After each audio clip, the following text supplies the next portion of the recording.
Hello and welcome दोस्तों, देव TV में आप सभी का स्वागत है। आज मैं आपको भगवान श्री कृष्ण के 5 अनमोल वचन के बारे में बताऊंगा।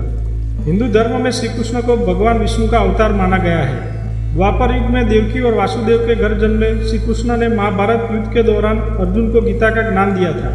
गीता के माध्यम से श्री कृष्ण अर्जुन के साथ साथ संपूर्ण मनुष्य जाति को जीवन के रहस्यों का ज्ञान भी दिया था। तो आइए जानते हैं वो 5 अनमोल वचन के बारे में। तो दोस्तों, मेरा पूरा वीडियो देखिए और वीडियो पसंद आए तो लाइक कीजिए और मेरे चैनल को सब्सक्राइब कीजिए। इस कलयुग में भी अगर मनुष्य गीता के ज्ञान को आत्मसात कर ले तो उसे जीवन में कभी कोई संकटों या दुखों का सामना नहीं करना पड़ेगा। तो आइए जानते हैं भगवान श्री कृष्ण के 5 अनमोल वचन। पहला वचन, संकट से कैसे लड़े। भविष्य के दुख का कारण दूर करने के लिए हम आज योजना बनाते हैं, किंतु कल के संकट जो आज निर्मूल करने से हमें लाभ मिलता है या हानि पहुंचती है, ये प्रश्न हम कभी नहीं करते। सत्य तो यह है कि संकट और उसका निवारण साथ जन्म लेते हैं, व्यक्ति के लिए भी और सृष्टि के लिए भी। आप अपने भूतकाल का स्मरण कीजिए, इतिहास को देखिए, आप तुरंत ही ये जान पाएंगे कि जब जब संकट आता है तब तब उसका निवारण करने वाली शक्ति भी जन्म लेती है। यही तो जगत का चलन है। वस्तुतः संकट ही शक्ति के जन्म का कारण है। प्रत्येक व्यक्ति जब संकट से निकलता है तो एक पद आगे बढ़ा होता है, अधिक चमकता है, आत्मविश्वास से अधिक भरा होता है, न केवल अपने लिए परंतु विश्व के लिए भी। वास्तव में संकट का जन्म है एक अवसर का जन्म, अपने आप को बदलने का, अपने विचार को ऊंचाई पर करने का, अपनी आत्मा को बलवान और ज्ञान मंडित बनाने का। जो ये कर पाता है उसे कोई संकट ही नहीं होता, किंतु जो यह नहीं कर पाता वो तो स्वयं एक संकट है विश्व के लिए। विचार कीजिएगा। दूसरा वचन, सफलता का रहस्य। कभी कभी कोई घटना मनुष्य के जीवन की सारी योजनाओं को तोड़ देती है और मनुष्य उस आघात को अपने जीवन का केंद्र मान लेता है। पर क्या भविष्य मनुष्य की योजनाओं के आधार पर निर्मित होते हैं? नहीं। जिस प्रकार किसी ऊंचे पर्वत पर सर्वप्रथम चढ़ने वाला उस पर्वत की तलाई में बैठकर जो योजना बनाता है, क्या वही योजना उसे पर्वत की चोटी तक पहुंचाता है? नहीं। वास्तव में वो जैसे जैसे ऊपर चढ़ता है वैसे वैसे उसे नई नई चुनौतियों, नई नई विडंबनाएं, नए नए अवरोध मिलते हैं। प्रत्येक पद पर वो अपने अगले पद का निर्णय करता है। प्रत्येक पद पर उसे अपनी योजनाओं को बदलना पड़ता है। कहीं पुरानी योजनाएं उसे खाई में ना ढकेल दे। वो पर्वत को अपने योग्य नहीं बना पाता, वो केवल स्वयं को पर्वत के योग्य बना सकता है। क्या जीवन के साथ भी ऐसा ही है? जब मनुष्य जीवन में किसी एक चुनौतियों को, एक अवरोध को अपने जीवन का केंद्र मान लेता है, अपने जीवन की गति को ही रोक देता है, तो वो अपने जीवन में सफल नहीं बन पाता और ना ही सुख और शांति प्राप्त कर पाता है।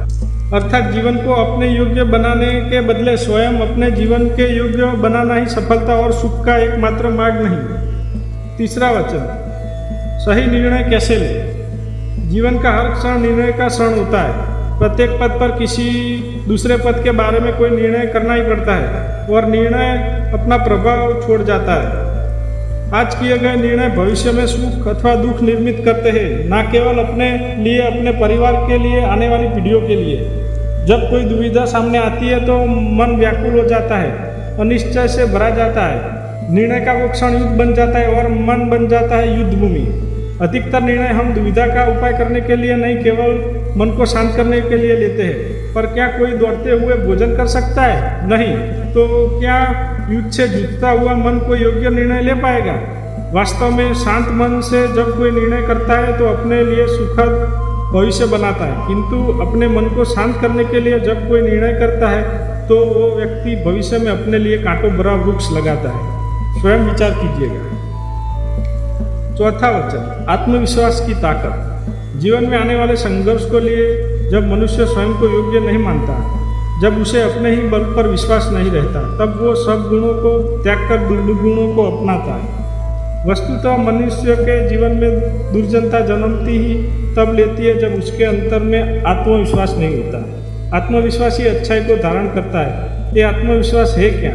जब मनुष्य ये मानता है कि जीवन का संघर्ष उसे दुर्बल बनाता है तो उसे अपने ऊपर विश्वास नहीं रहता। वो संघर्ष के पार जाने के बदले संघर्ष से छूटने के उपाय ढूंढने लगता है। किंतु जब वो समझता है कि ये संघर्ष उसे अधिक शक्तिशाली बनते हैं, ठीक जैसे व्यायाम करने से देह की शक्ति बढ़ती है, तो प्रत्येक संघर्ष के साथ उसका उत्साह बढ़ता है। अर्थात आत्मविश्वास और कुछ भी नहीं, मन की स्थिति है, जीवन को देखने का दृष्टिकोण मात्र है।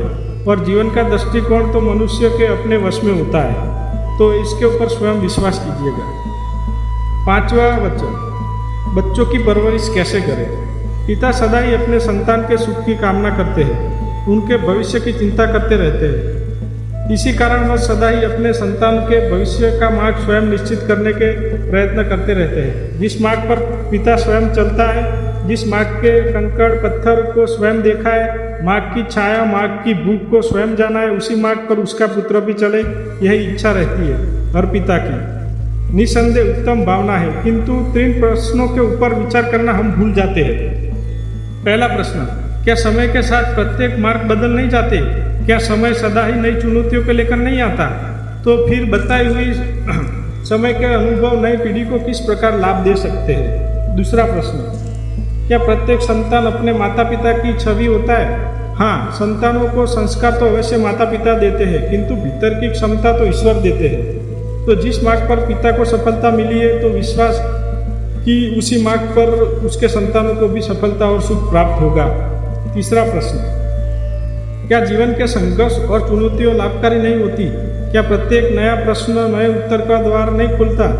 तो फिर संतानों को नए नए प्रश्नों, संघर्षों और चुनौतियों से दूर रखना, ये उनके लिए लाभ कहला गया या फिर हानि पहुंचाएगा?